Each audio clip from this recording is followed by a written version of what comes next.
Salam, hörmətli həmkarlar. Bugünkü mövzumuz müasir təhsil sistemində xüsusi əhəmiyyət kəsb edən inklüziv təhsil anlayışıdır.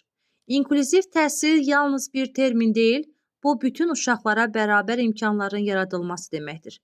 Yəni, sağlamlıq imkanlarından, fərdi xüsusiyyətlərindən və ya inkişaf səviyyəsindən asılı olmayaraq, hər bir uşağın təhsil prosesinə cəlb olunması və aktiv iştirakının təmin edilməsidir. Bu yanaşmanın əsas məqsədi uşaqları ayırmaq deyil, əksinə onları bir mühitdə birləşdirərək sosiallaşmalarına, özlərini cəmiyyətin bir hissəsi kimi hiss etmələrinə şərait yaratmaqdır. Xüsusilə qeyd etmək lazımdır ki, inklüziv təhsil yalnız sağlamlıq imkanları məhdud uşaqlar üçün deyil, bütün uşaqlar üçün faydalıdır. Çünki bu mühitdə uşaqlar bir-birini qəbul etməyi, fərqliliklərə hörmətlə yanaşmağı və əməkdaşlıq etməyi öyrənirlər. Tərbiyəçi müəllim olaraq bizim əsas rolumuz belə bir mühit yaratmaqdır. Bu mühitdə hər bir uşaq özünü dəyərli hiss etməli, fikrini sərbəst ifadə edə bilməli və fəaliyyətlərdə aktiv iştirak etməlidir. Bunun üçün biz fərdi yanaşmanı əsas götürməli, uşaqların ehtiyaclarına uyğun metod və üsullardan istifadə etməliyik. İnklüziv təhsil həm də pedaqoji yanaşmanın dəyişməsini tələb edir. Burada əsas diqqət nəticəyə deyil, prosesə yönəlir. Uşağın kiçik uğurları belə qiymətləndirilməli, onun inkişafı addım-addım izlənilməlidir. Nəticə olaraq deyə bilərik ki, inklüziv təhsil bərabərlik, hörmət və qəbul mühitidir. Bu mühiti yaratmaq isə bizim peşəkar məsuliyyətimizdir. İnklüziv təhsilin məktəb həyatına gətirdiyi dəyişikliklərin nəticəsində yalnız sağlamlıq imkanları məhdud uşaqlar deyil, bütün uşaqlar qazanacaqlar.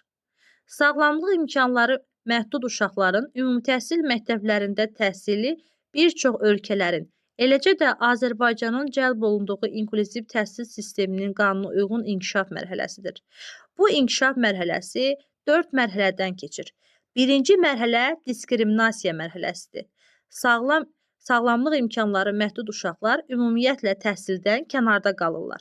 İkinci mərhələ seqreqasiya mərhələsidir.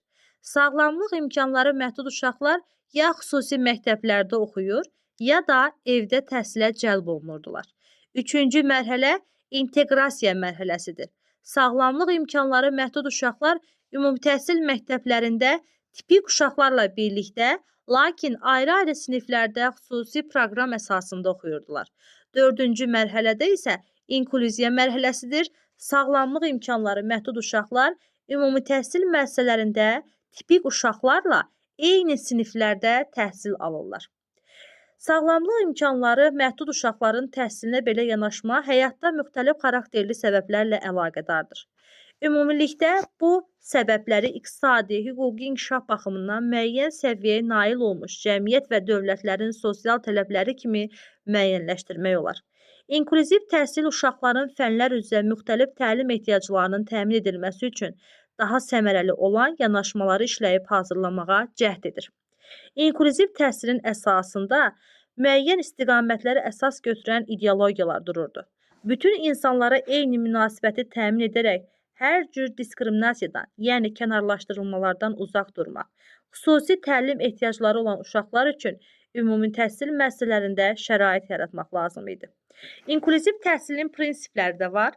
Deməli, bunlar insanın dəyəri, onun qabiliyyət və nailiyyətlərindən asılı deyil. Hər bir kəs hiss etmək və düşünmək qabiliyyətinə malikdir. Hər kəs ünsiyyət hüququna malikdir və dinlənilməlidir. Bütün insanlar bir-birinə lazımdır. Həqiqi təhsil yalnız real münasibətlərin kontekstində mövcud ola bilər. Bütün insanlara öz həmyaşıdlarının dəstək və dostluğu lazımdır. Bütün şagirdlərin inkişafı onların bilik və bacarıqlarından asılıdır. İnsanların müxtəlifliyi həyatın bütün sahələrini inkişaf etdirir. İnklüziv təhsil məktəbə qədər orta, peşə və ali təhsil müəssisələrini ehtiva edir.